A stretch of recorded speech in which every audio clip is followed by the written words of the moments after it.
పాపం Catherine career ఇప్పుడు ప్రమాదంలో పడింది. ఇద్దరమ్మాయిలతో సరైనడు వంటి సినిమాలతో తెలుగునాట గుర్తింపు తెచ్చుకున్న హీరోయిన్ క్యాథరిన్ ట్రెస్సా. సరైనడు సినిమా తర్వాత ఆమెను అందరూ యంగ్ ఎమ్మెల్యే అని పిలుస్తున్నారు. బన్నీతో ఉన్న స్నేహం కారణంగా ఆమెకు ఖైదీ నెంబర్ 150 సినిమాలో ఐటెం సాంగ్ చేసే అవకాశం లభించింది. అయితే ఈగో సమస్య కారణంగా ఆ సినిమా నుంచి తప్పుకుంది క్యాథరిన్. డాన్స్ మాస్టర్ లారెన్స్ తో విభేదాల కారణంగా ఆ సినిమా నుంచి క్యాథరిన్ ను తప్పించి లక్ష్మీరావుని తీసుకున్నారు. అయితే మెగాస్టార్ సినిమా నుంచి తప్పుకున్న క్యాథరిన్ కు అవకాశాలు ఇవ్వడానికి ఇప్పుడు ఎవరు ముందుకు రావడం లేదట. ఏకంగా మెగాస్టార్ సినిమా నుంచి బయటకు వచ్చేసిందంటే ఆమెకు ఎంత తలపొగురు అని అందరూ చర్చించుకుంటున్నారట.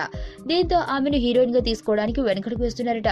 అసలు సినిమా నుంచి క్యాథరిన్ ను తీసేయడానికి నిజమైన కారణం ఏంటో మాత్రం ఇప్పటికీ తెలియదు.